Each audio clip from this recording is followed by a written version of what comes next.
스님 안녕하세요. 저는 기초생활 하는 데 있어서 많은 불안과 위기를 느낍니다.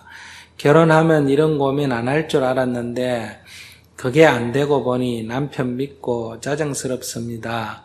어떻게 생각하고 살아야 할지 궁금합니다. 기초생활비 부족에서 오는 갈등을 풀어주면 감사하겠습니다. 부끄럽습니다. 이랬어. 첫째, 이런 질문할 때 부끄러워하면서 질문할 필요가 없습니다. 사람마다 다 병이 다르고 사람마다 다 근심 걱정이 다릅니다. 어떤 사람은 돈이 없어서 걱정, 어떤 사람은 부부관계에 갈등이 있어 걱정, 어떤 사람은 집안 문제 때문에 걱정. 이런 거 아무것도 없는데 어떤 사람은 혼자 또 번뇌에 빠져서 걱정. 종류가 많습니다. 아시겠어요? 그러니까 어떤 걱정이 더 고상한가, 어떤 걱정은 더 수준이 낮은가, 이런 거는 없다. 자기 나름대로 걱정이 질문의 요건이 된다, 이런 얘기. 지금 질문하신 분은 경제가 너무 어려워서, 즉 생활비에 쪼들려서 지금 어렵다.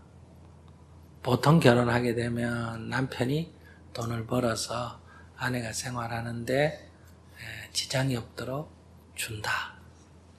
많이는 못 주더라도 최소 생활을 할 정도로, 먹고 입고 자고 할 정도는 벌어온다. 그런데 우리 남편은 그런 생활비마저도 제공을 해주지 않는다, 이런 얘기죠. 그래서 결혼을 했더니 남편이 남편 역할을 못하니까 남편이 믿고 결혼 생활에 후회되고 삶이 힘든다, 지금 이런 얘기. 근데 이제 이 생각을 좀 바꾸셔야 돼요.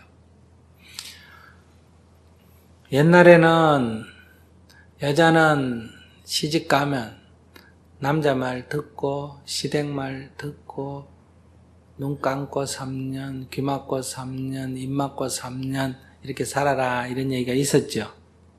그때는 여자는 생활을 책임질 아무런 의무는 없습니다. 남편이 벌어주는 것 같고 그냥 생활만 하면 돼요.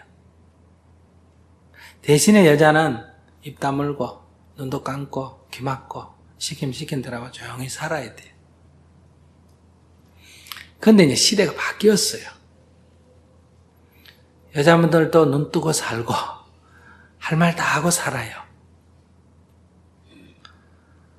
그러면 뭐도 바뀌어야 되느냐? 이 집안을 유지하는 데 필요한 생활비도 같이 벌어야 할 의무도 있고 권리도 있는 거예요. 큰 소리 치는 대신에. 그러니까 이 경제적으로 책임지는 거는 똑같은 문제지, 남자 책임이다 이런 게 없어지면 이런 고민은 안 생겨요. 그러니까 이 과도기에 생기는 일이에요, 지금. 대신 젊은 세대는 남자들이 여자를 무시하고 그렇게 함부로 행동 못 할 거예요. 젊은 여자들은 남편이 바람 피우면 그 자리에서 이혼해버릴 거니까. 그럼 어머니 세대는 마음이 착해가 이래 이혼 못하고 사느냐, 안 하고 사느냐? 아니에요. 경제력이 없어서 그런 거야. 경제력이 없어서. 그러니까 이렇게 서로 장단점이 있는 거예요. 옛날 시스템이라고 다 잘못된 게 아니고 지금 시스템이라고 해서 다 잘못된 게 아니에요. 장단점이 있는 거예요. 이 변화의 과도기에 있을 때 이제 힘이 드는 거예요. 이때 항상 사람은 자기 유리한 대로 적용하려는 거예요. 시대가 어느 시대인데 이렇게 주장하는 사람은 요즘 원칙을 주장하고 싶은 거고, 그래도 우리는 한국 사람인데 이렇게 말할 때는 옛날 걸 주장하고 싶은 거예요. 그래서 남편이 생활비를 벌어준다 안 벌어준다 이런 생각 버리세요. 지금은 아무리 여자라도 나가서 일하면 무슨 일을 하든지, 안 그러면 적어도 공공근로라도 가면 하루에 3만 원은 법니다. 한 달에 3만 원, 하루에 3만 원 벌면 한 25일 나간다고 치면 한 75만 원 번다. 안 그러면 20일만 나가도 60만 원 버는 거. 안 그러면 파트타임을 어디 나가도 한 50만 원 버는 거. 그러면 먹고 사는 데는 지장이 없어요. 그러니까 이 문제를 남편 탓할 필요는 없다 이 말이에요. 남편이 벌면 좋지만은 지금 우리나라에서 실업률이 지금 많잖아요. 혼자만 그런 게 아니에요. 그러니 정말로 양식이 떨어졌다. 정말 끼니를 굶고 있다. 이 정도로 대책이 없다. 이 정도로 하면 여기다 신청을 하세요. 집에 쌀 놔놓고 나한테 달라 그러지 말고 정말 떨어져서 끼니가 없으면 신청을 하세요. 아니, 거짓말 아니에요. 신청을 하면 우리가 대책을 세워드리겠습니다. 정말 입을 옷이 없다. 이러면 우리가 여기서 헌옷을 걷어서 북한도 보내고 인도도 보내고 필리핀에도 보내는데 왜 우리 불교, 대한민국 사람, 우리 불교 신자, 그것도 정토에 나오는 사람한테 먼저 안 주겠어요. 근데 새 옷을 사겠다. 그건 그렇게 할 수가 없어요. 왜? 저부터 새 옷 못 사 입으니까. 저희 정토에 살고 있는 실무자들 새 옷 사는 경우는 거의 없습니다. 그러니까 여러분들이 지금 있는 옷만 해도 죽을 때까지 입고도 남아.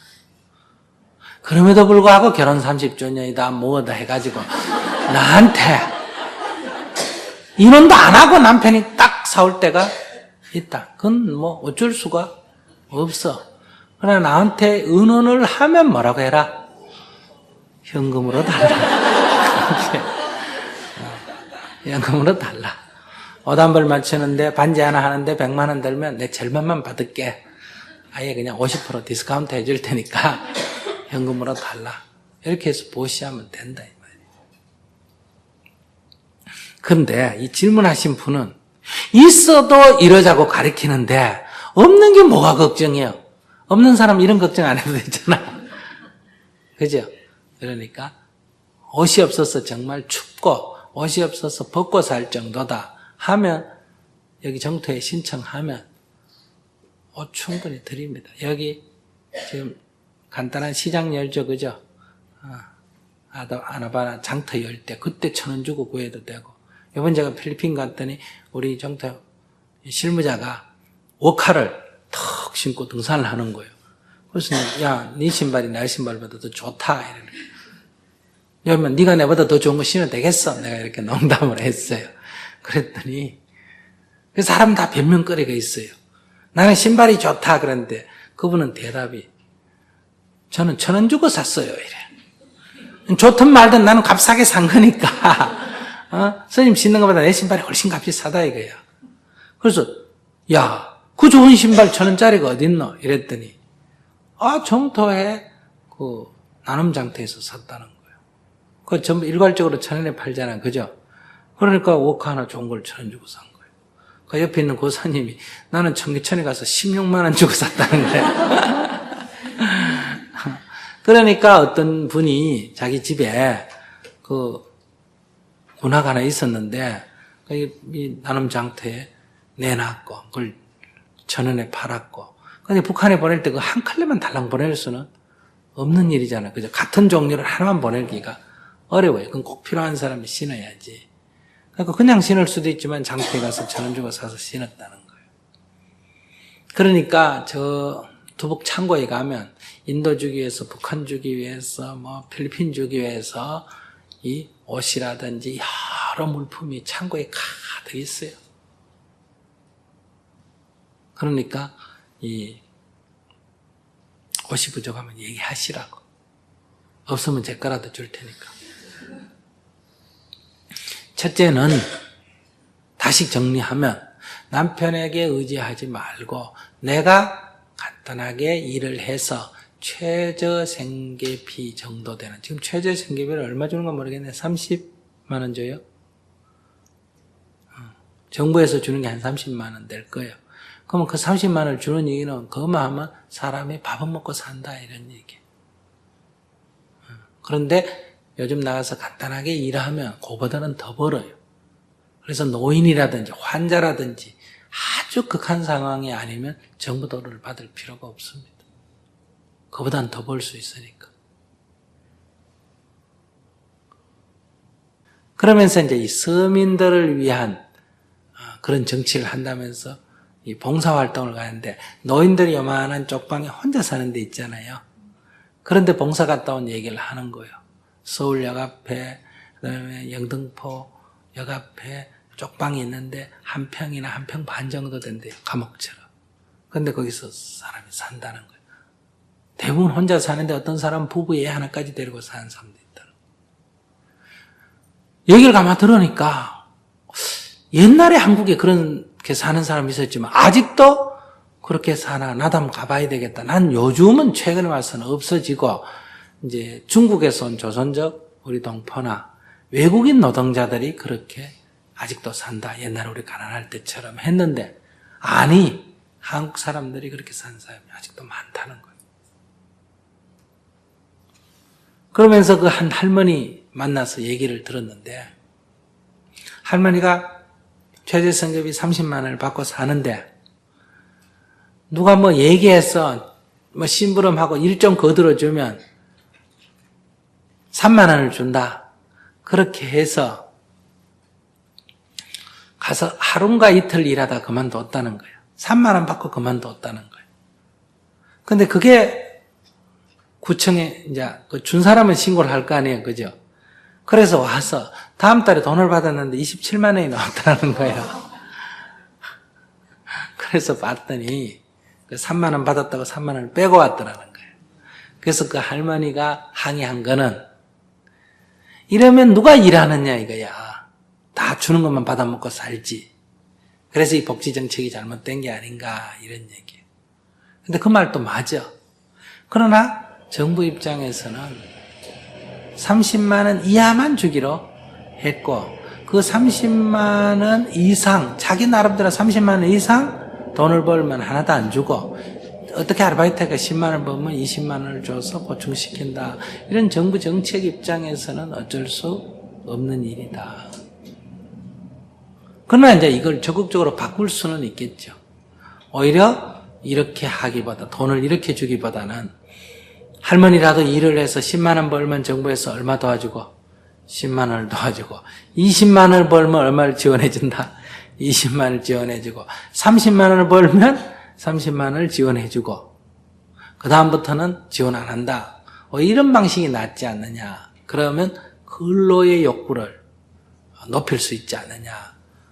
그런 제안도 있어요. 유럽 같은 데는 그렇게 하는 경우가 있거든. 이런 여러 얘기를 하는 이유는, 첫째, 내가 벌어도 최저생계비는 벌 수가 있다. 두 번째, 최저생계비만 갖고도 검소하게 살면 살아갈 수가 있다. 그럴 때 다른 것이 부족하면 그것은 우리 주위에 요청을 하면 할 수가 있다. 이렇게 생각을 하면 근심 걱정은 안 된다. 근심 걱정은 안 된다. 근심 걱정한다고 해결될 일도 아니에요. 남편 미워한다고 해결될 일도 아니에요. 남편 미워하면 부부관계만 나빠지고, 부부관계가 나빠지는 데서 끝나는 게 아니라 아이들이 있다면 아이들까지 나빠지는 거예요. 아무리 가난해도 남편 미워하지 않고 가정이 화목하면, 비록 가난하게 살아도 아이들은 아주 잘 자라게 되는 거예요. 그러니까 하나는 손해보더라도 두 개, 세 개를 볼 필요는 없다. 그러니까 지금 질문하신 분은 경제적으로 공공함이 가정의 불화를 가져오고, 가정의 불화가 자녀의 성장에 아주 나쁜 영향을 주고, 이 자녀의 성장에 나쁜 영향을 주면 다음에 다시 그것이 나에게 불행으로 돌아오게 된다. 이건 어리석은 일이다.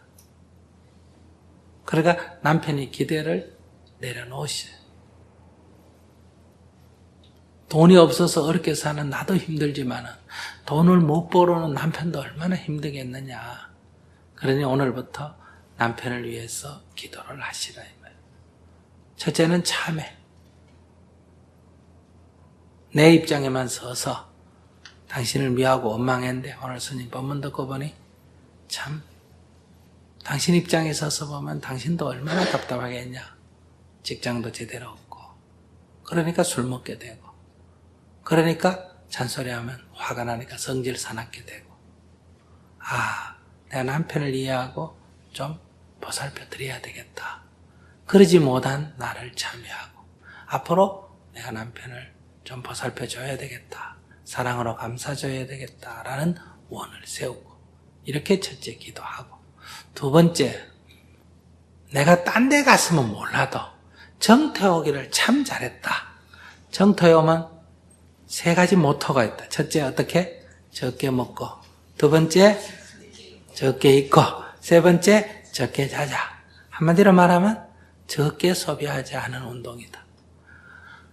어떤 사람, 있는 사람은 정토에 오기가 너무너무 힘들어. 나놓고 이걸 못 쓰니까. 근데 나는 얼마나 좋냐. 없었어. 그런 걱정 안 해도 되니까. 딴 사람 몰라도 나 같은 사람은 정토에 오기 참 잘했다. 나는 정토의 모토에 맞게 살 수가 있으니까. 이렇게 자신에 대해서 긍정적으로 생각하고 이렇게 생각을 바꾸셔야 돼요. 지금 괴로운 건 진짜 경제적으로 공공해서만 괴로운 게 아니고 생각이 잘못됐기 때문에 괴로운 거예요. 그러면 제 얘기 항변할 만이 있다. 스님도 나같이 한번 살아봐라. 그런 소리 하는가? 할 정도로 항변할 일이 있으면 나중에 따로 한번 면회 신청을 하세요. 그럼 내가 집에도 가보고 돈을 어디에 쓰는지 어떻게 하고 사는지 보고 검토를 해서 우리 정토 행자들 우리가 살거든요. 한 방에 30명이 자고 옷 입고 먹고 하고 사는 거 하고 내가 부식까지 다 검사를 해보고 우리보다 더 가난하다 그러면 우리 걸 떼주겠습니다. 근데 우리 거보다 더 낫게 산다 이러면 우리는 지금 행복하게 사는데 왜 당신은 괴롭게 사느냐 하고 내가 물어보려고 그래요. 그러니 이것은 돈 문제가 아니다. 이런 남편이 돈을 벌어와야 된다. 또 남하고 비교해서 저 사람은 결혼해서 저래 잘 사는데 내 친구는 결혼 잘해서 저래 잘 사는데 나는 결혼을 잘못해서 자꾸 이런 생각을 하기 때문에 괴로워지는 거예요. 이런 생각 버리세요. 그래서 오히려 나에게 주어진 현실을 검소하게 살 수 있다. 그런데 중요한 좋은 점으로 받아들이시래요. 지금 원래 겨울에 따뜻했어요? 추웠어요? 따뜻했죠? 따뜻해서 좋았어요? 근데 사실 이게 지금 지구 전체를 보면 걱정이라 그래요? 아니라 그래요? 걱정이라 그러죠? 황사가 일어나고 병충해가 심해지고 오존층에 구멍이 뚫리고 그 다음에 얼음이 녹아내리고 해수면이 오르고 식생 변화가 일어나고 지금 난리야. 이게 다 원인이 뭐다? 옛날에 이런 일이 일어났다면 그건 자연 자체의 변화인데 지금은 이 원인이 사람이 한 게 많아요. 핵심이 온실가스를 CO2를 너무 많이 배출했다. 그 말은 뭐예요? 에너지를 너무 많이 사용했다. 우리 어릴 때하고 지금 비교해보면 저부터도 각자 에너지를 많이 소비해야 안 해요? 하죠? 방에 전기불 하나 있어도 다행인데 이 대낮에 지금 몇 개 써놨어요. 이 봐. 벌건 대낮에 이 몇 개 한번 세어봐. 이것만 해도 50개도 훨씬 넘지. 이 우선 이렇게 하죠. 그 다음에 자동차 타고 돌아다니는 게 많아요, 적어요? 많죠. 어떤 사람은 신경질 나도 타고 돌아다닌다니까.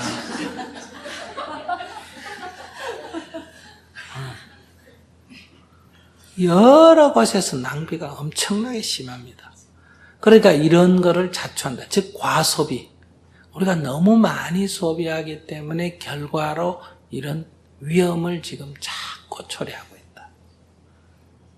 그래서 저희들이 곧 이 기후 환경을 막기 위해, 환경 변화를 막기 위해서 우리가 해야 할 생활 지침 50가지, 요즘 이런 게 나옵니다.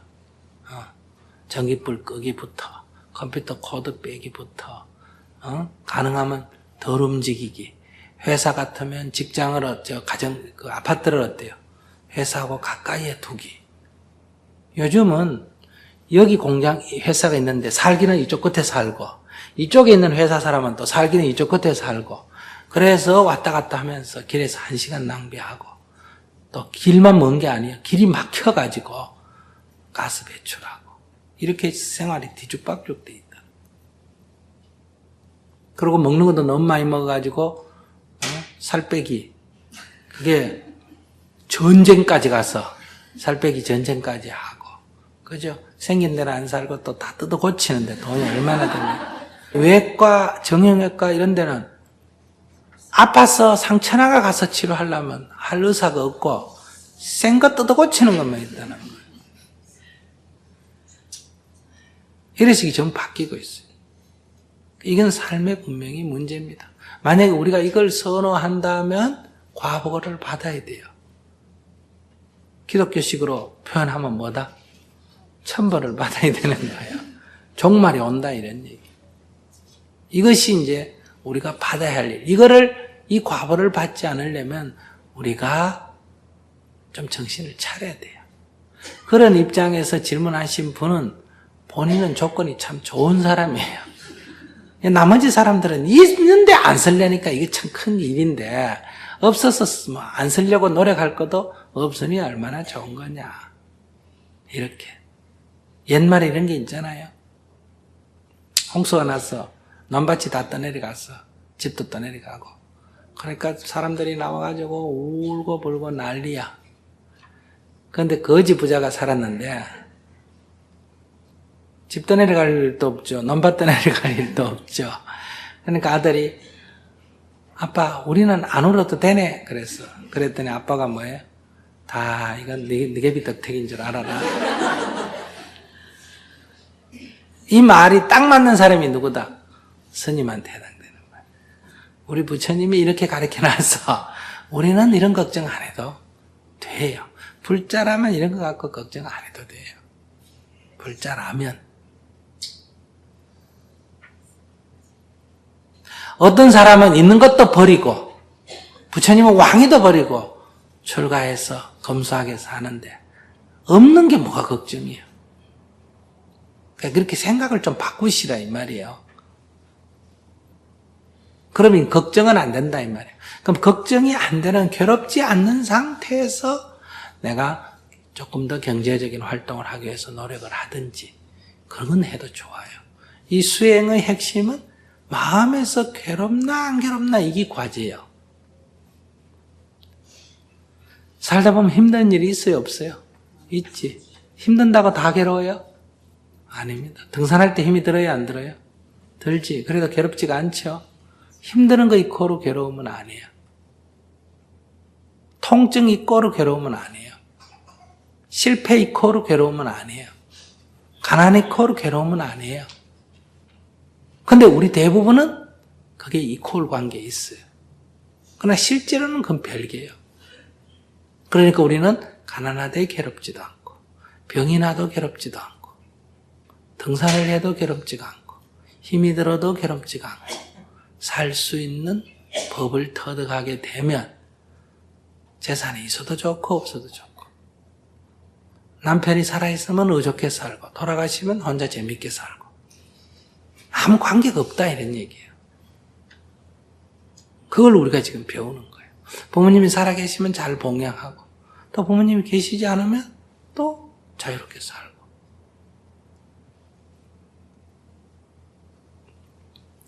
그래서 질문은 생활비 문제를 해결해 달라 그랬어요. 저기를 말로 해결해 드립니다. 없어도 되는 삶의 원리를 받아들이면 좀 마음에 덜 괴로울 거다. 스님 안녕하십니까? 전생과 윤회에 대해서 알고 싶습니다. 마음 한구석에 의심증이 생깁니다.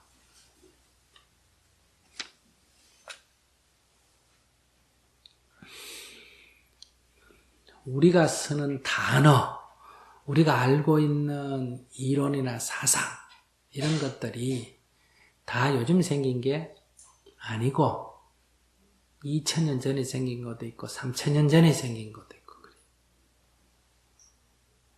근데 2000년, 3000년 전에 생긴 어떤 사상이나 이념, 이론이 지금까지 계승되는 것도 있고 그때는 그런 줄 알았는데 지금 생각해보니 에이 바보 같은 생각이다 해가 버려버린 것도 많아.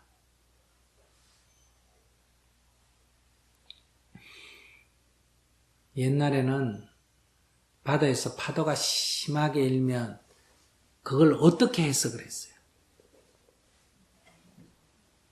풍랑이 심하게 일어나면 이유, 원인이 뭐라고 해석을 했어?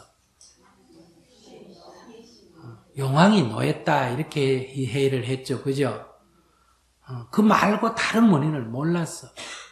그렇기 때문에 용왕의 분노를 가라앉혀야 된다. 가져오지 마세요. 이거만 해도 나. 이거만 해도 지금 4시까지 해야 돼.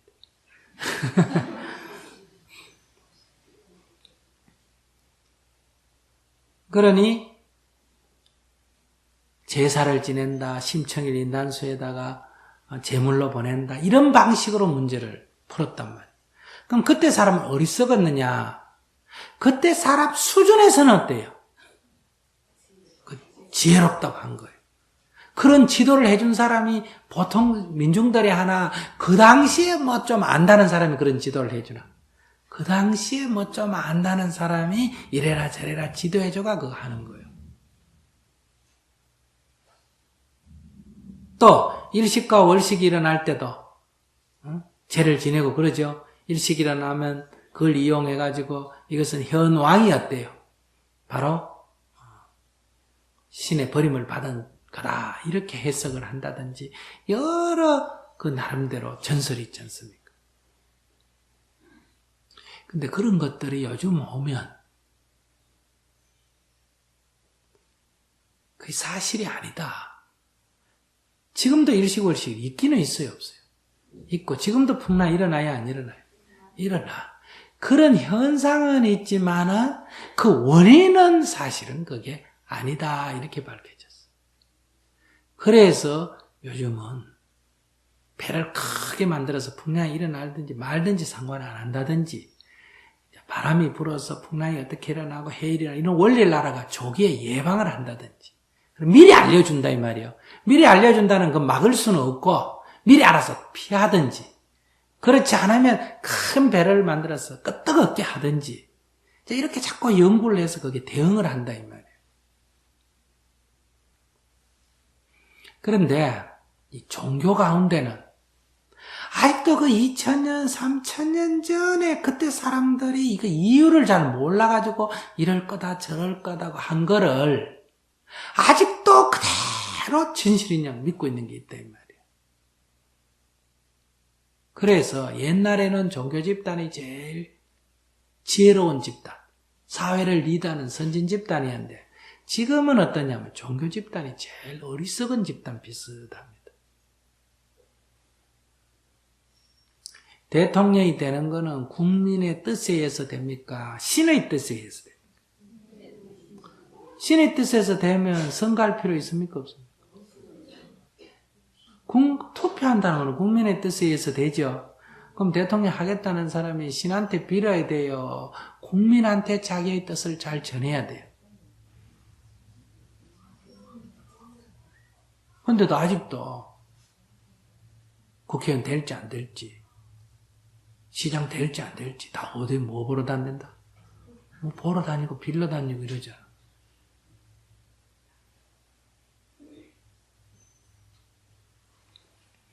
이런 게 옛날과 지금이 뒤섞여 있기 때문에 한쪽으로는 국민들의 표를 얻기 위해서 다니면서 악수하고 굽신굽신 절하고 다른 또 한쪽은 어때요? 또 가서 걸리게 해달라고 빌고 이게 뒤섞여 있다 이 말이에요.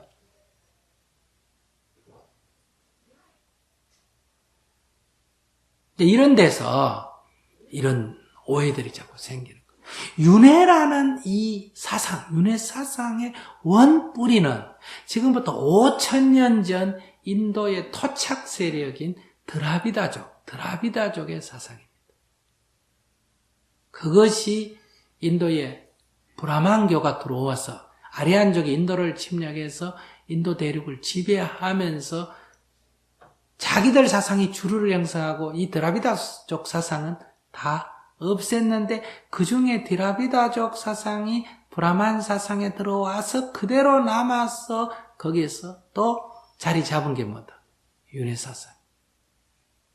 로마가 이스라엘을 점령했지만 거꾸로 기독교 사상이 로마를 점령했지 않습니까? 그죠?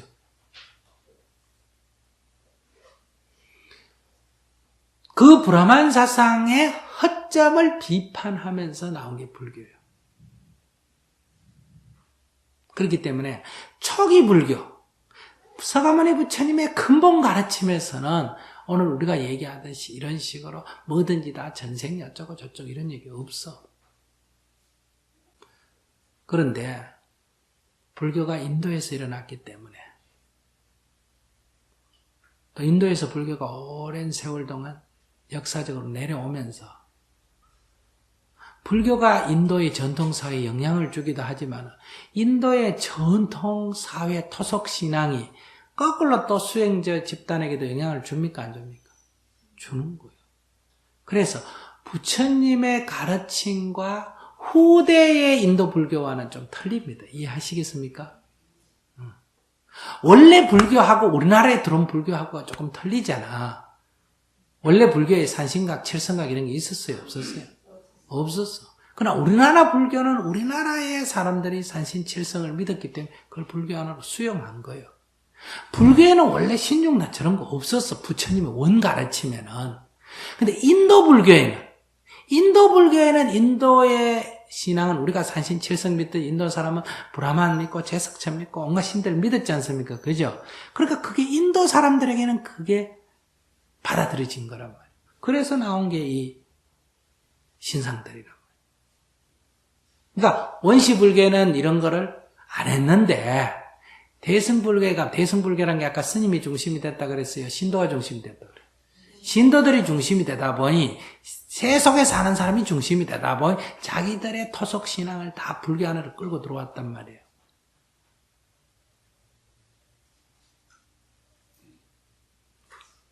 이렇게 해서 이런 인도의 전통 사상인 윤회 사상이 불교가 중국으로 들어오면서 같이 묻어가 들어왔다 이 말이에요. 그럼 중국 사람이 볼 때는 불교가 들어올 때 같이 들어왔으니까 이 윤회 사상이 무슨 사상과 똑같다? 불교 사상이라고 생각해. 고소라고 하는 채소가 우리나라에 들어올 때 스님들을 통해서 들어오다 보니까 고소는 곧 스님들만 먹는 채소다 이리 이해하지 않습니까? 근데 고소가 인도나 중국에 가봐 우리 길거리에 있는 파, 양, 이 상치보다 더 많단 말이에요. 모든 사람이 다 먹는 거다 이 말이에요. 그러나 우리는 그게 스님을 통해서 들어오다 보니 그게 마치 불교 무슨 식품처럼 돼버린단 말이에요. 이 문화의 전례 때문에 오는 거예요.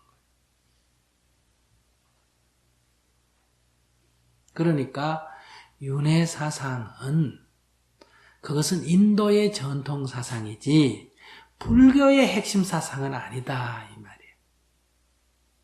이 구분이 돼야 돼요.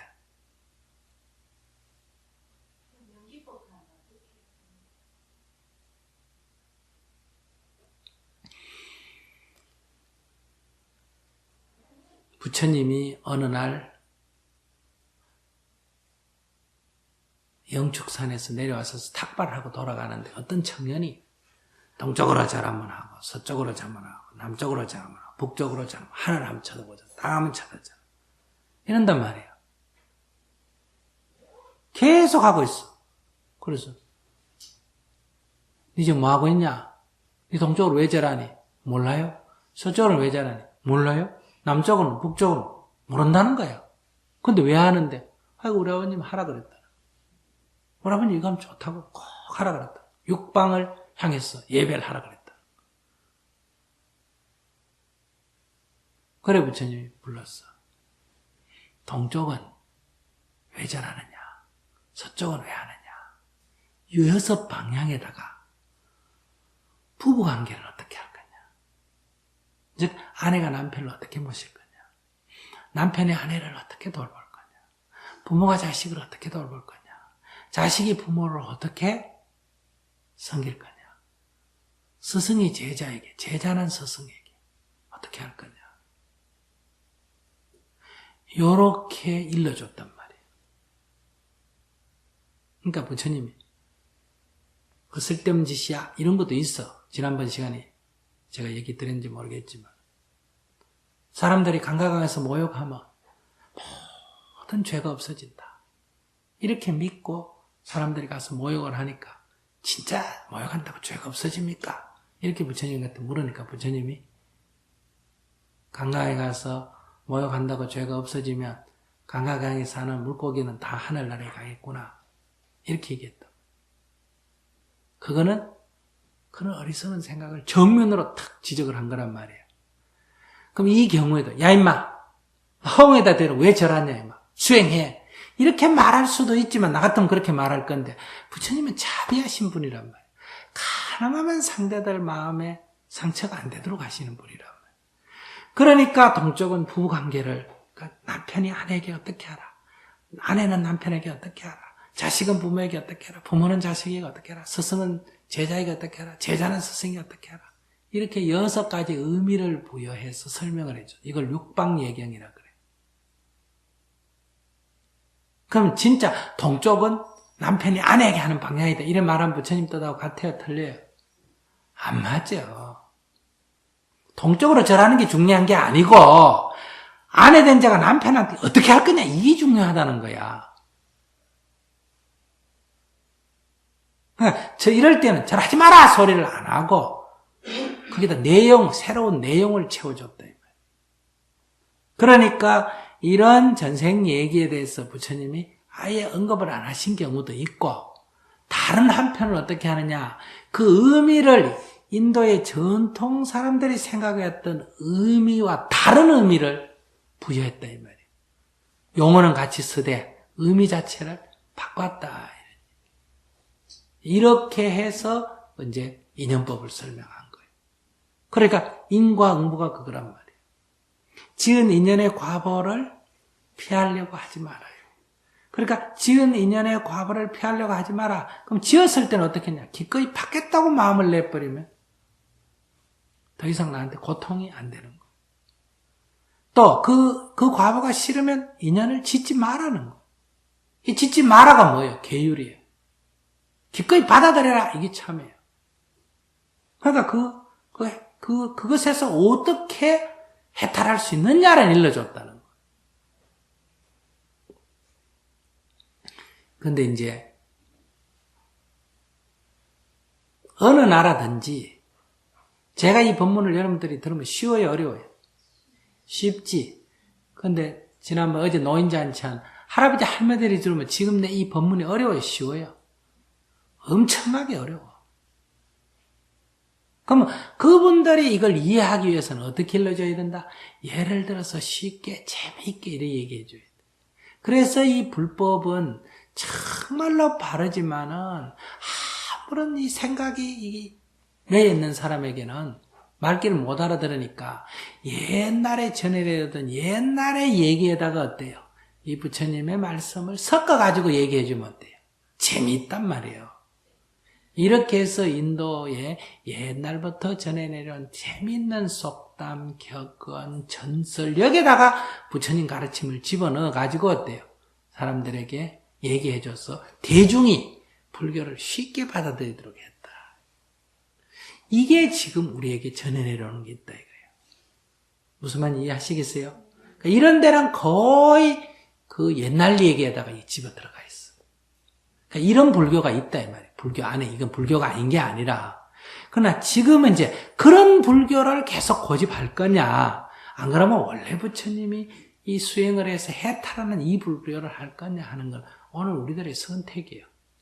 팔만대장에 이 두 가지가 다 들어있다 이 말이에요. 그래서 제가 말씀을 드리는 거는 우리는 가능하면 이렇게 중간의 역사 속에서 그때의 사람들의 필요에 의해서 한 이런 불교보다는 원래 부처님이 깨우쳐졌던 이 불교 공부를 하자. 왜? 여러분들 지금은 다 공부해가 이 정도 법문을 듣고 할 수 있는 능력이 되지 않느냐 하는 거예요.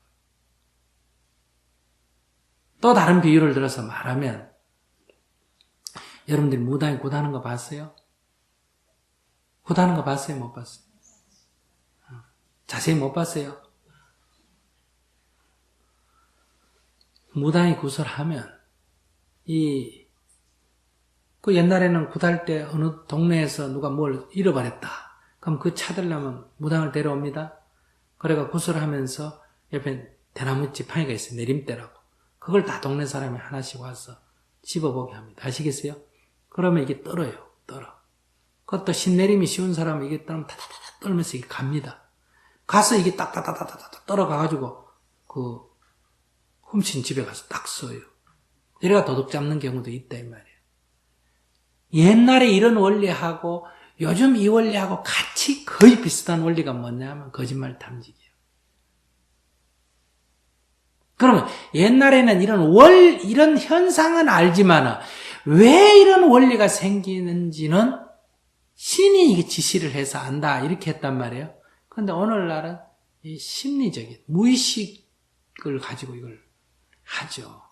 이게 거짓말을 할 때 안 할 때 어떻게 반응하느냐 이런 걸 갖고. 그러니까 무당이 뭔가를 할 때는 신내림이라는 건 뭐냐 무의식 세계에 들어가는 거거든요. 정신분석학적으로 말하면. 그래서 그걸 할 때는 영매라 그러죠. 막 구슬하면 갑자기 그 집에 죽은 할머니가 나타나지 않습니까? 그죠? 할머니가 나타나가지고 막 야단을 치잖아요. 너 이 나쁜 년아. 그럴 때 그 무당 입에서 나오는 목소리가 그 할머니, 죽은 할머니 목소리고 그 하는 표정, 태도가 다 뭐예요? 그 할머니 태도가 똑같이 나옵니다. 그럼 무지가 뭐다? 저기에 할머니 영이 무당을 통해서 지금 저기에 나타났다. 이렇게 해석을 했다면 옛날에는 아시겠어요? 지금도 이렇게 해석을 해요. 근데 이거는 이제 더 깊이 심리학 공부를 하면 그건 바로 그 딸의 그 할머니는 이 무당은 모르잖아. 그죠? 그 딸의 무의식 세계 안에 그 자기 어머니의 뭐가 있다. 그 영상이 다 있단 말이에요. 정보가 아시겠어요? 요즘은 우리 몸의 세포 하나 안에 우리 몸 전체의 정보가 다 들어있죠. 그처럼 우리들 한 사람 속에는 인류 역사의 정보가 여기 다 들어있습니다. 이 여기 계시는 보살님을 내 저장된 기록에는 어머니 아버지의 기록이 있고 어머니 아버지의 기억 속에 있는 할아버지 할머니가 역시 여기 다 들어있는 거예요. 요즘 컴퓨터로 얘기하면 디스켓을 저장시킨 것과 똑같아요. 그렇기 때문에 이분의 무의식 세계 어느 분야는 이게 5대조 할아버지의 행위로부터 내려온 게 전수대가 여기 있는 게 있단 말이에요. 이런 거를 이제 우리가 자꾸 연구를 하게 되면 그 무의식을 잃었어. 이 무당이 신내림을 할 때는 이 무의식 세계에 빠진단 말이에요. 그러면 컴퓨터로 우리가 딴 정보를 가져오듯이 저쪽 편에 있는 무의식의 정보를 가져온단 말이에요. 이심전심으로 아시겠어요? 그래서 이게 나타나는 거예요. 그러면 똑같은 행동을 하더라도 설명 방식이 옛날과 지금은 어때요? 달라진다. 옛날식으로 설명하면 신비화가 되고 요즘식으로 설명하면 과학이라고 그래요. 사실 똑같은 건데. 옛날에는 이유를 잘 모르니까 좀 추상적으로 설명을 한대요.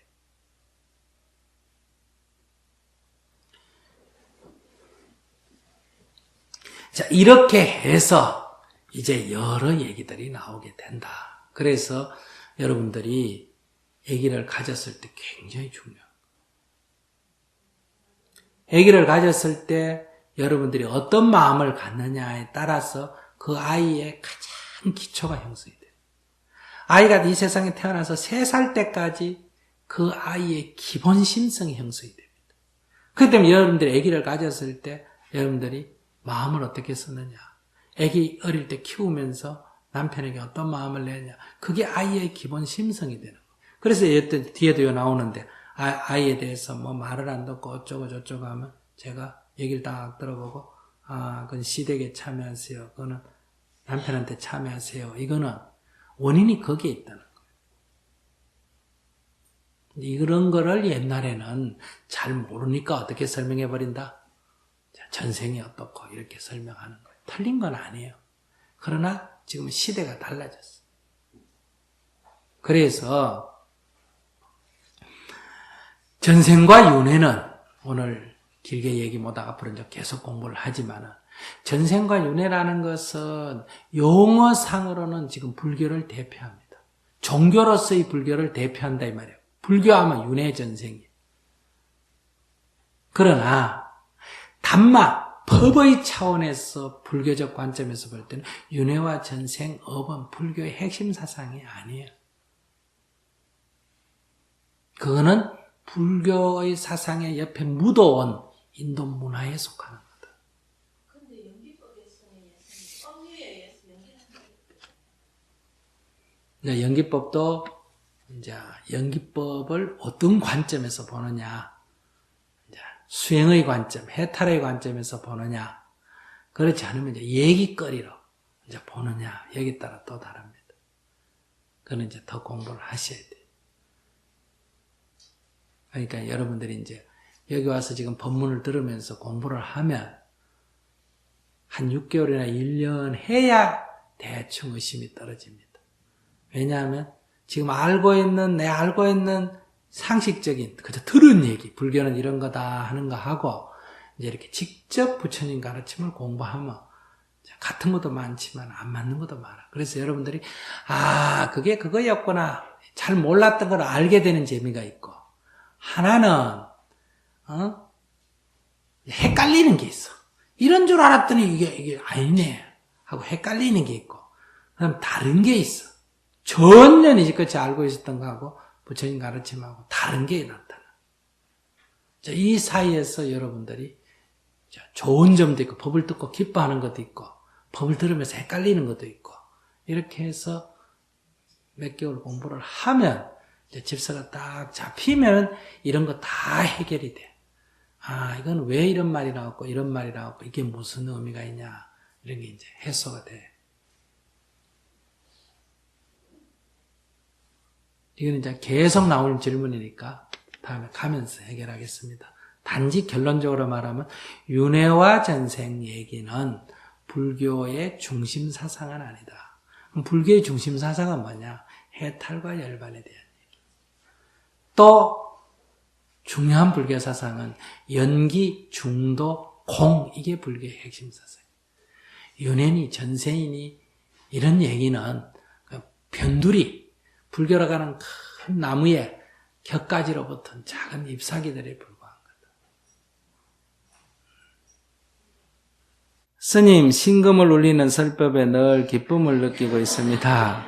50대 중반까지는 별 생각 없이 살아왔습니다만 최근 들어서는 앞으로 20, 30년간을 직장이나 뚜렷한 소일거리 없이 지난다는 게 걱정스럽게만 하던 차에 평소 관심도 있고 나의 적성이라고 판단되는 주역, 사주 명리학의 입문 수학하고 보니 겉보기와는 달리 내용이 무한히 어렵고 끝이 없는 분야라는 걱정이 듭니다. 더구나 이 학문을 생업으로 한다고 생각하니 결과적으로 거짓말을 할 수밖에 없다는 우려와 망설임이 가득합니다. 주위에서는 이 업을 하면 많은 죄업을 짓게 되고 심지어는 자손에게까지 업을 끼치게 된다는 여러 말들을 듣고 보니 학업 중도에서 심히 망설여집니다. 이를 어찌 생각하고 또 어떻게 대신해야 할까요? 첫째, 최선책은 책 딱 덮어놓고 불교 공부하세요. 이게 최선책이다.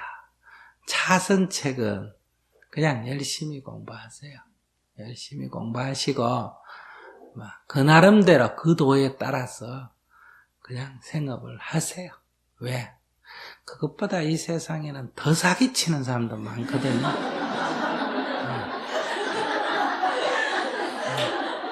절지하 가지고 사기치는 사람, 스님대가 사기치는 사람, 목사대가 사기치는 사람, 신부대가 사기치는 사람, 그런 사기에 비하면 뭐 사주 관상 봐주고 사기치는 사람은 그 사기치는 그 뭐랄까 강도가 좀 약해요. 그리고 이 사기치는 돈 액수도 좀 적고, 아시겠어요? 액수도 적고 이 피해도 적습니다. 왜냐하면 승복 스님이 딱 이래가지고 뭐 전생이 어떻고 뭐 복을 빌면 어떻게 되고 이래서 치는 사기는 사람들이 굉장히 믿어요. 그래서 피해가 큰데, 벌써 뭐 내가 이래 손금 보고 주역 보고 이러면 상대편도 재미로 반은 보지, 그러면 크게 그걸 갖고 믿고 목숨 걸고 이런 사람은 별로 없어. 그 벌써 이미 상대편도 반은 저게 사기꾼이다 하는 거 알고 그래도 답답하니까 온단 말이에요. 어떤 사람이 스님이 고속도로에서 뭐 이렇게 통 하나 놔놓고 절하고 하는 거 있잖아요. 그거 비판하긴데 제가 놔둬라마. 그래. 왜 그래요? 그래. 큰 절에서 폼 잡고 엄청나게 사기치는 사람도 많은데 그 거지가 그 몇 푼 벌려고 그래도 얼마나 또 빼빠지게 절을 합니까? 아시겠어요? 그러면 부처님의 법을 가지고 팔아먹고 사는데 왜 저런 사람도 거지도 좀 팔아먹고 살 만한 권리가 있지 꼭 뭐 면허증 내놓고 팔아먹고 살아야 되나? 한번 생각해봐. 그건 뭐 큰 문제예요. 그건 옳은 건 아니에요. 아시겠어요? 옳은 건 아니지만 그런 피해는 그렇게 큰 게 아니에요. 실제로 그보다 100배, 1000배, 10,000배 큰 피해가 지금 횡행하잖아요. 뭐 사기치는 게 그것만 사기치는 게 아니에요. 부부 생활 솔직히 말해서 이것도 다 사기 아니야? 남편한테 얼마나 사기치고 남자는 아내한테 얼마나 사기치고 살아요.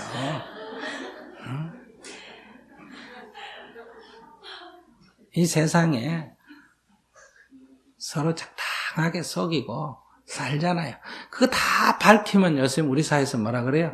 프라이버시라 그래요. 아시겠어요?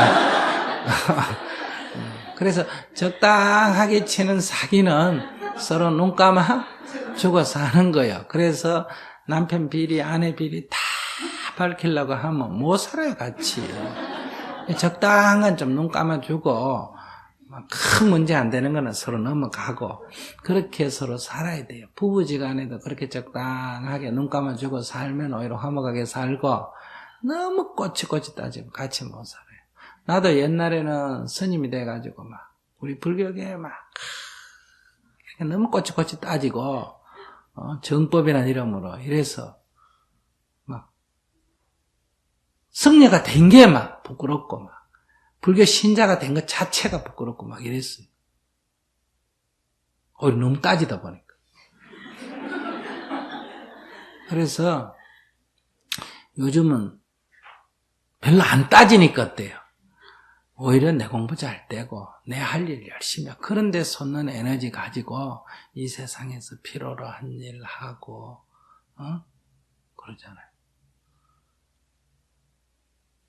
그러니까 학교에 가보면 아이들을 가르쳐야 할 선생님들이 제일 정직해야 되잖아요.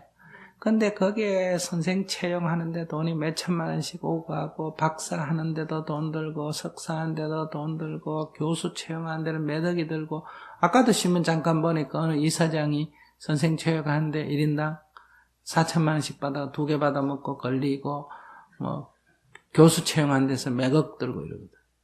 그렇기 때문에 이 중생계란 게 이런 거 아니에요, 그죠? 그러니까 첫째, 내가 그러지 않고 살면 좋아요. 세상이야 이라든지 말든지 나는 거기에 물들지 않고 산다. 이게 좋아요. 어차피 물을 들면 조금만 든다. 그래서 제가 아까 얘기했잖아. 세상에 그러더니 말든지 탁 덮어버리고 그냥 없으면 없는 대로 먹고 산다. 이게 제일 좋아요. 근데 그래도 뭐 세상 살려면 뭐 밥 좀 먹어야 되지 않습니까? 자꾸 이런단 말이야. 배고픈 쥐가 쥐약이 들었든지 말든지 배가 너무 고픈데 좀만 먹으면 안 괜찮을까요? 자꾸 먹으면 스님 뭐라 그런다 그랬어? 막 먹어라. 예. 그래서 그냥 하세요. 그것보다 더 엉터리인 것도 이 세상에 번듯하게 내놓고 위대한 종교라고 하는 것도 많은데 괜찮아요. 그러니까 산신을 섬기든 칠성신을 섬기든 용왕을 섬기든 사실은 그런 사람들은 사기를 조금밖에 안 칩니다. 아시겠어요? 굉장히 양심적으로 쳐도. 그런데 이 소위 말해서 고등종교라고 하는 이게 사기를 쳐도 크게 치고 그러지 않습니까? 죽은 뒤에 존대 가는 거 그거 뭐 증명도 안 되잖아. 그죠? 이건 밝힐 수도 없어. 손금 보고 뭐 어떻다 이거는 사기치면 들통이라도 납니다. 이제 네 어떻게 될 거다 했는데 몇 년 지나보고 안 되면 야 네 거짓말이다 이래 말하지만 주가 극락가고 천당 간다 이건 뭐 누가 증명해? 이건 앞으로 3000년 쳐도 이거는 들통 안 나는 사기. 누가 항의하러 오는 사람 봤어요? 옛날에 주가 뭐 귀신이 되고 항의하러 온다 이런 얘기 있지만은 뭐 실제로 항의할 수도 없어요. 그러니 중요한 거는 안 하는 게 좋고 두 번째 그래도 뭐 해야 되겠다 하면 이보다 더 안 할 때 이 세상에 너무 많으니까 그냥 적당히 하시고 그냥 사세요. 아이고 스님이 그냥 비법적인 걸 허락해 준다. 내가 허락해 주고 안 해주고 질문 딱 들어보니까 뭐 하겠는데 뭐 하지 말라고.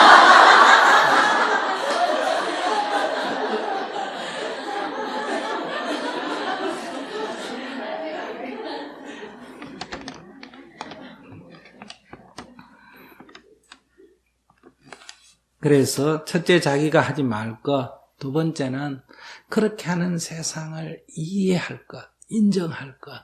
그 속에서 그래도 그것이 지나치지 않도록 내가 안 하는 데서 머무르지 말고 그런 것이 지나친 거는 좀 제어를 해 나가자.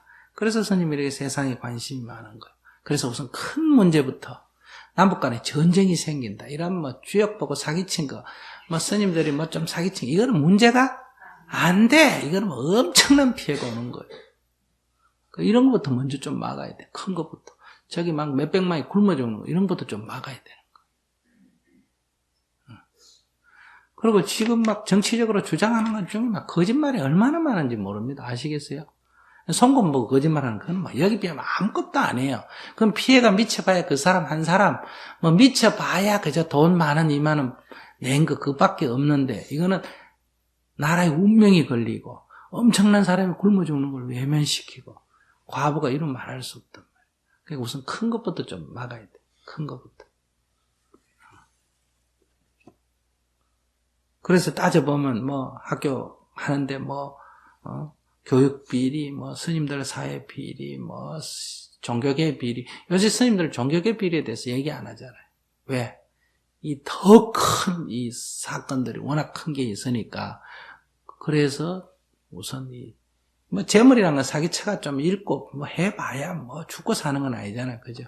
그러니까 이 전쟁 막는 거, 그냥 굶어 죽는 거 막는 거, 이런 데 힘쏟을 힘도 없기 때문에 저는 뭐 이런 요즘은 소소한 거에 대해서 신경 별로 안 쓰고 사는 편이에요.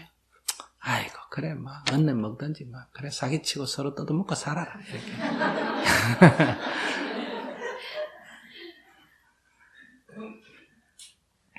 그런 내 눈에만 남편이 바람 피웠어요. 이런 게 별 귀에 들어오겠어요.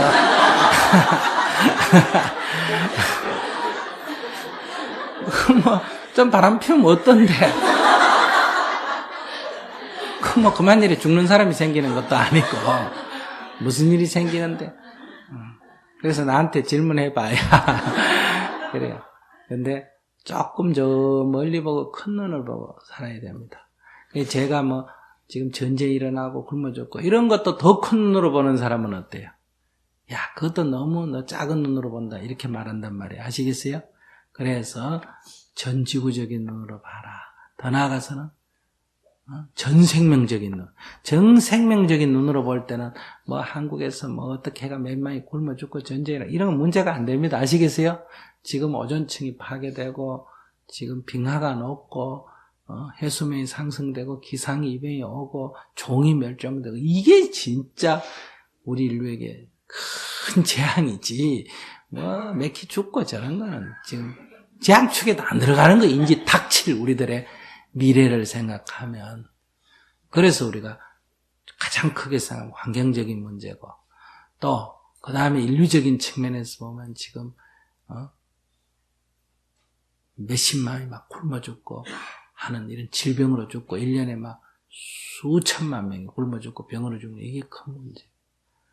북한 문제는 그 중에 하나예요. 우리 민족 문제를 넘어섰어. 또 세계 곳곳에 막 이라크든 어디든 한 40군데 전쟁이 나가지고 어때요? 사람이 막 하루에도 수백 명이 죽어간다. 이런 거 막는 게 크죠. 뭐 우리 나라 안에서 뭐 노사분계하고 뭐 하는 것도 큰 일이지만은 그건 저 밖에서 보면 별일 아니에요. 부부싸움 하는 거 이건 집구석에서는 큰 일이지만은 집 밖에서 보면 별일 아니에요. 왜? 집집마다 다 싸워도 나라가 이렇게 큰 문제가 없잖아. 그죠? 어느 집구석 안 싸우는 집이 없잖아. 다 그래 싸워요. 그래도 막 큰 문제 없어. 그런데 이제 그렇게 하면, 굳이 상담을 하면, 그렇게 해야 누구 손해다? 자기 손해다. 별일 아는 것 같고 그렇게 싸우니까 자기 인생만 피곤한 거예요. 자기 인생만. 그래서 자신이 가진 에너지를 좀 더 넓게 쓸 수 있는 기회를 상실하고, 그 조그만한데, 뭐 술을 한 잔 더 먹었나 덜 먹었나, 왜 7시에 들어온다 해놓고 8시에 들어왔나, 뭐 당신 나만 사랑한다 해놓고 왜 아까 가다가 지나가던 여자 쳐다봤냐, 뭐 이렇게 너무 자잘구레한 것 같고 다 질서를 잡으려니까 어려운 거예요. 그래서 툭 좀 놔버려요. 툭 좀 놔버리고 우선 큰 것부터 좀 쥐고, 남편하고 우리 같이 살 건지 안 살 건지 큰 틀에 정해. 그래도 막 이런저런 문제가 있지만 같이 살자, 큰 원칙이 합의되면 어때요? 알았어. 그럼 그 정도 빼고 나머지는 각자 좀 알았어 해도 좋다. 이렇게 툭 좀 터놓고 이렇게 좀 서로를 이해하고 이렇게 격려도 해주고, 남편이 혹시 뭐 애인하고 사이가 안 좋아서 요새 고민하면 상담도 좀 해주고 이렇게 좀 툭 좀 터놓고, 그래 살아. 용돈이 부족하면 용돈도 좀 대주고. 그래는 죽어도 안 되지.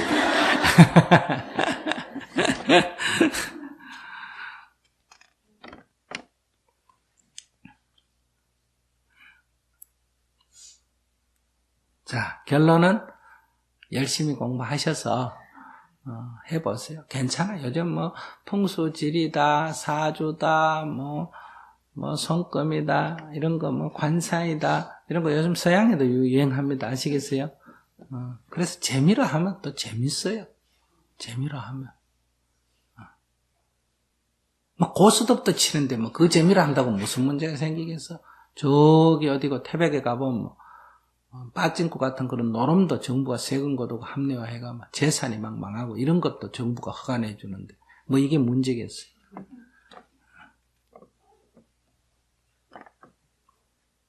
열심히 하세요. 나중에 열심히 해가 나를 한번 봐주세요. 그럼 내가 맞는지 안 맞는지.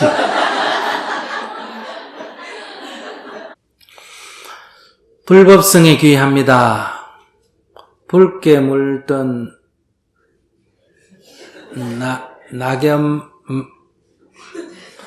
낙엽마도 못한 중생 노름에 마음 아파 적습니다. 긴 세월 혼자 묵고 있자니 서서히 포악해지는 나를 발견하자니 나 자신이 이겨낼 수 없음을 알고 적습니다. 남편을 포교하여 남편은 집 가까운 본원에 다니고 전 원찰에 배우는 공부가 있어 이쪽으로 오지 못하고 떨어져 불법을 함께 합니다.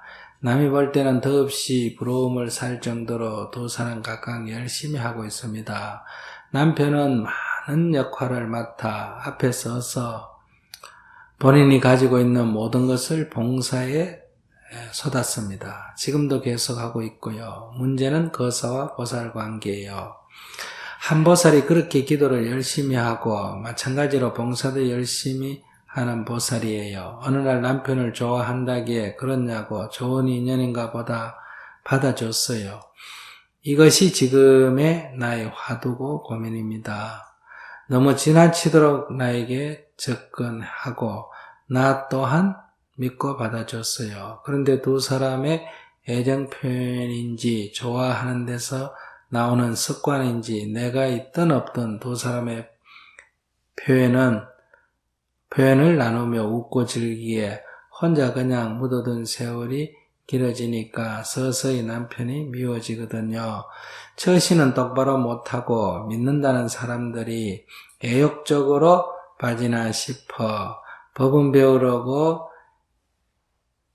해더니 그렇다고 남편에게 두들대자니 본인은 아무것도 아닌 것을 가지고 그런다는 거예요. 보기만 해도 분노가 치밀어 못 견디겠어요. 나 없으면 더 그렇다는 것을 주위에서 듣고 보니 처음 마음처럼 두지 못하는 제 자신이 감당이 되지 않습니다. 봉사고 뭐고 다 그만두고 두라고 할 정도로 마음이 자꾸 끓어오릅니다. 좋은 말씀 남겨주세요. 어려운 말씀 하셨는데요. 그러니 절에 열심히 다닌다고, 봉사 열심히 한다고 반드시 이 불교를 안다, 공부가 된다 이렇게 말할 수는 없어요. 그러니까 지금 질문하신 분은 불법을 믿었는데 왜 이런 과보가 오나 이런 생각이 들 수가 있어요. 참 나도 저래 열심히 다니고 또 남편까지 포개가 열심히 다니게 하고 둘이 또 열심히 봉사하게 했다. 그런데 왜 결과는 나한테 이런 고통이 오나 이렇게 만약에 생각한다면 이건 본인이 뭘 모르고 있어요. 본인이 지금까지 한 거는 불법은 아니에요. 불법대로 안 했기 때문에 지금 이런 고통이 오는 거. 이거는 그냥 중생심으로 그냥 한 거지. 불법하고는 아무 상관이 없어요. 내가 절에 열심히 가고 딴 사람 절에 보내고 거기 가서 일하도록 하고 이게 불법이 아니에요. 이분 얘기한 대로 부부관계가 그렇게 썩 좋은 건 아니죠. 왜? 불법을 제대로 알았다면 나는 내대로 가서 공부하고 남편대로 가서 공부하고 난 내 종 가고 니 종 가라 이거 아니에요. 이거는 혼자 사는 사람의 마음가짐이에요. 같이 사는 사람은 이런 마음가짐 안 돼요. 나 같은 사람 이런 마음 가져도 돼요.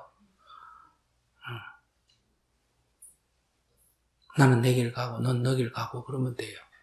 근데 둘이가 같이 살 때는 서로 다른 것에 기초해 있기 때문에 일단 다름을 인정하되 같이 살려면 서로 좀 맞춰야 돼요. 그러려면 자기를 좀 양보를 해야 돼요.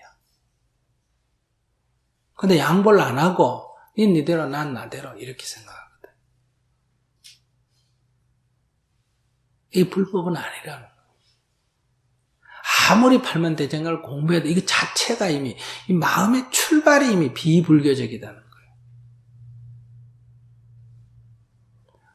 이게 불법의 원칙에 섰다면 남편을 절에 보내고 안 보내고 이게 불교가 아니에요. 바로 그 남편의 마음을 이해하고 거기에 맞춰주는 게 불교예요. 불교를 안 하신 거예요. 불법을 대로 안 행하신 거예요. 그러니까 과보가 오는 거죠. 니대로 난 내대로. 니는 거가 봉사하고 난 내대로 여가 봉사하고. 니대로라니까. 이게 형식은 결혼관계인 몰라도 마음의 원리로 보면 이미 남남이야 남남 아니에요. 남남이야. 그 남남이니까 당연히 그 가까이에 딴 사람이 붙죠. 너무 당연하죠. 그럼 그걸 보고 기뻐해야지. 어차피 난 니대로 하고 떼냈으니까. 근데 남자가 마누라가 불교 공부한다고 하면서 니대로 가라. 이 절에 가서 불법이나 열심히 해라 하니까 이 실제로 심리는 어때요? 아내로서 역할이 아니고 자기를 발로 차서 정식으로 이혼만 안 했지 난 불교자니까 절에 가 있겠다. 니도 절로 가라. 하니까 이혼한 거는 다름없는 거예요. 불교라는 이름으로. 그러니까 불평도 못 하잖아요. 바른 소리만 딱딱하니까. 그거 가서 봉사하고 있다 보니까 외로우니까 사람이 사귀어지죠. 그 사귀는 게 정상 아니에요? 내가 볼 땐 지극히 정상이에요. 그 둘이 다 같이 같은 절에서 같이 봉사하면서 서로 마음이 오갈 수밖에 없잖아.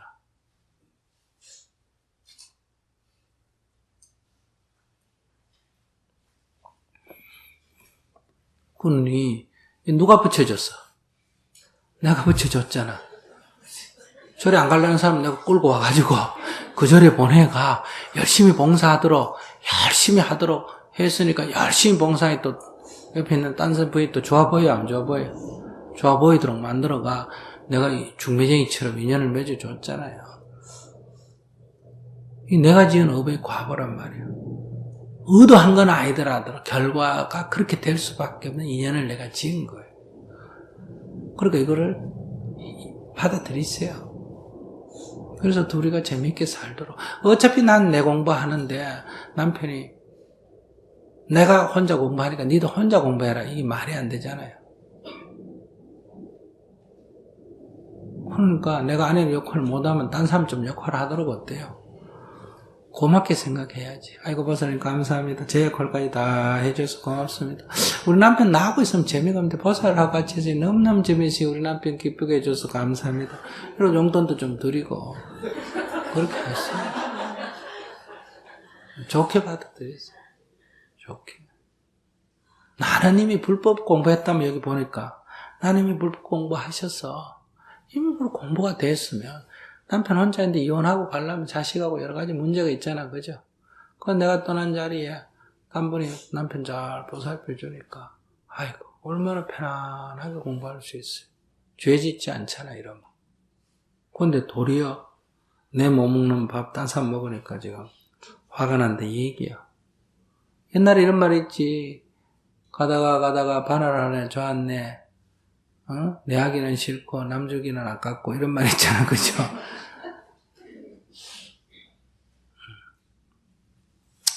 그래서 내가 볼 때는 우리 남편 별거 아닌 것 같아서 버렸는데 또 딴 사람이 줬어서 또 잘 쓰니까 또 욕심이 생긴다 이렇게 볼 수도 있고 그러는 건 이제 딱 보고 이게 참 우리 남편이 괜찮은 남자다 이렇게 발견할 수 안 있나? 괜찮으니까 또 보살이 또 할 거 아니에요, 그죠? 근데 이걸 애욕을 공부하는 사람이 애욕이었다 이런 얘기는 맞지 않습니다. 사람이 서로 뜻이 맞고 정이 들고 남녀간에 그러다 보면 좋아지는 거지. 둘이가 같이 잤는지 안 잤는지 그 눈만 마주치고 웃는다고 다 그렇게 생각해? 그렇게 생각할 필요 없어요. 내가 여러분들하고 식사하러 같이 가가지고 어느 식당에서 보살님들하고 이렇게 재밌는 얘기하고 웃으면 길 가는 사람 어떻게 보겠다? 야, 저 중에 여자 둘이나 데리고 저 앉아가지고 이렇게 생각할 거 아니에요. 생각은 자유거든. 그러니까 내 눈으로 그렇게 보면 안 되고 남편한테 얘기해. 남편이 뭐라고 그랬어요? 별거 아니라고 그랬잖아. 그럼 남편 말 믿어야 될 거 아니야. 난 남편 말을 안 믿잖아. 남편이 볼 때 내 마누라 내 말 절대로 안 믿어. 근데 이분은 내 말하면 잘 따라고 믿어. 그럼 누가 좋겠어? 오직 호적에 있는 거 그거 하나 쥐고 권리 행세하려고 하는 거. 이건 올바른 태도가 아니야. 그건 무슨 대단한 권리라고 권리증 쥐고 이렇게 설쳐. 이런 생각 버리세요. 수행자는 이런 생각 버려야 돼. 공부 아니에요. 생각 딱 바꿔 가지시고 정진 부지런히 하시고 그래서 내 혼자 정진하는 게 좋다 이러면 남편 돌봐주니 고맙다고 생각하고 딱 오히려 미워서 싫어하는 마음으로 하시면 안 돼요. 또 본인한테 물어봐요. 아니라니까. 또 그걸 다 한다고 또 어떻고 아니라면 또 그 말 믿어야 될 거 아니에요. 남자들 상담해보면 제일 답답한 게 아니란데 마누라 계속 그렇다고 우기는 거예요. 이게 정신병자 수준이에요. 아내가 뭐 아닌 줄 알면 되지. 뭐 때문에 자꾸 그렇지 하고 우겨요. 그렇다고 나 그렇다고 하면 어떡하려고 그래요.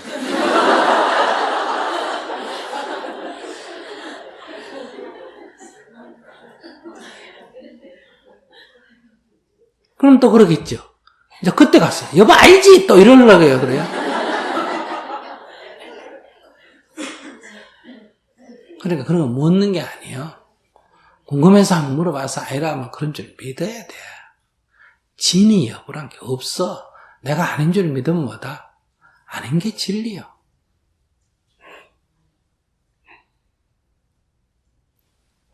그러고 이거 안 되겠다. 이러다 영감 놓치겠다. 내 영감 내가 찾아야 되겠다. 이렇게 생각하면 내 다니던 그 절을 어떻게 하고? 포기하고 아시겠어요? 영감 보고 내 절에 오라 그러지 말고 내가 어디로 간다? 영감 다니는 절에 가서 그 보살보다 더 열심히 영감 하는 일 도와주고 그저 예의하고 더 사근사근하게 그저 한 1년 이상, 2년 이상, 3년 기도 여기 정토에 붙여가지고 그저 우리 남편이 부처님처럼 생각하고 시키면 시킨 대로 예의하고 이렇게 있으면 자연적 내게 되는 거예요. 내가 더 사근사근하면 날 더 좋아할 수밖에 없잖아. 당신 날 좋아라 한다고 이게 좋아하는 감정이 누가 좋아라 한다고 좋아집니까? 안 좋아집니까? 그래 안 되잖아. 그건 너무 잘 알잖아. 그러니까 좋아하는 감정이 일어나도록 내가 하면 되지. 그 권리증 갖고 자꾸 행세하지 말라니까. 그렇게 그게 수행이에요. 그런 마음을 내면 거기에 부처님의 가피가 불보살의 가피가 항상 있는 거예요. 도저히 가피를 받을 수 없는 마음을 쓰고 있잖아요.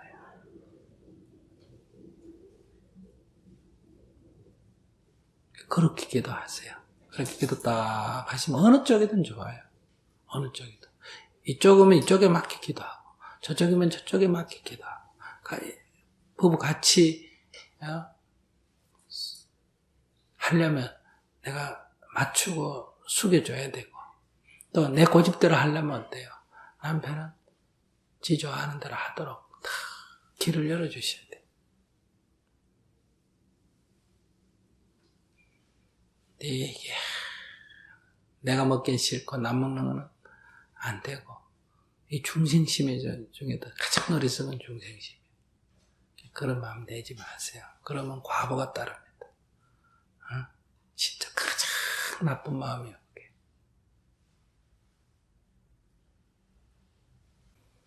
조금 더 크게 보세요.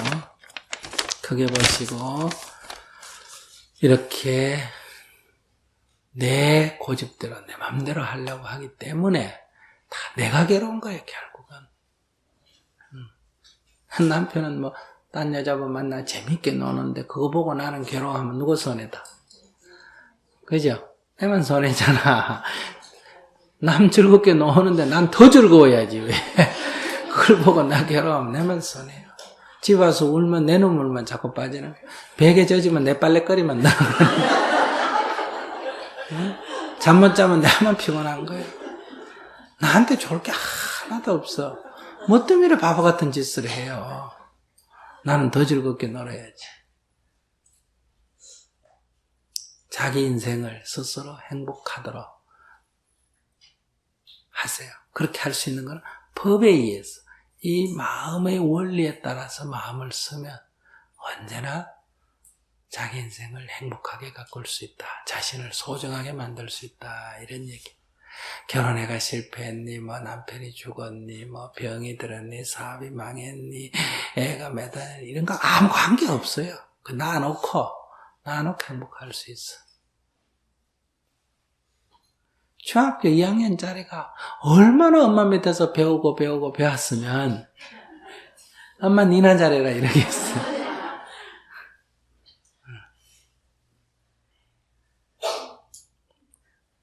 그거 어떻게 할 수가 없어. 설령 또 애가 잘못됐다 하더라도 그게 A의 관점이에요. 객관은 존재하지 않습니다. 아이가 그렇게 생각하면 그게 아이에게는 진리야. 남편이 그렇게 생각하면 그 남편한테선 진리야. 생각을 어떻게 하느냐? 그건 인간의 자유요.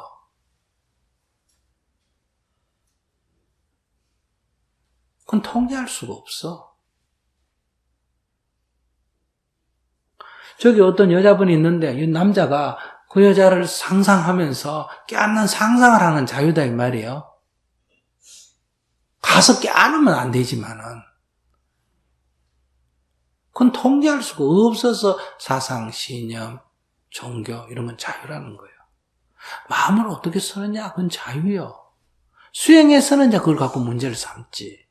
세상에서는 자유요. 근데 여러분들은 자꾸 남의 자유를 침해한다는 거예요.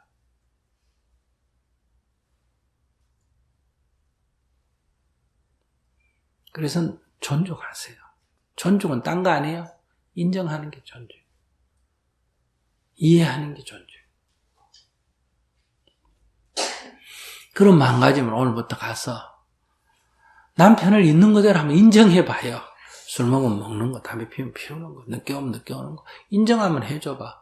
인정 안 해준다고 그래 안 합니까? 합니까? 인정 안 해줘도 하지. 그럼 하는 걸 인정 안 해주면 나만 피곤해. 인정해줘봐요.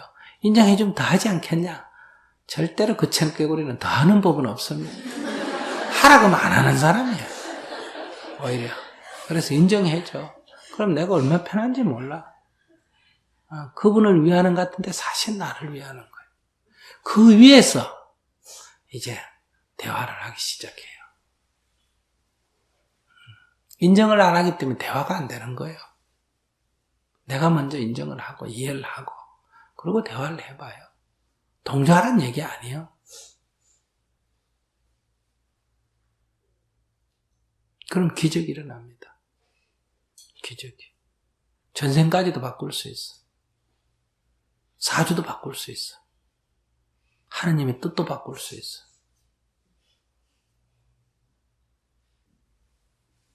그런 기적을 우리가 만들어야 돼. 그게 수행이에요. 업장소면, 사주 팔자를 바꾸는 거. 이게 공부란 말이에요.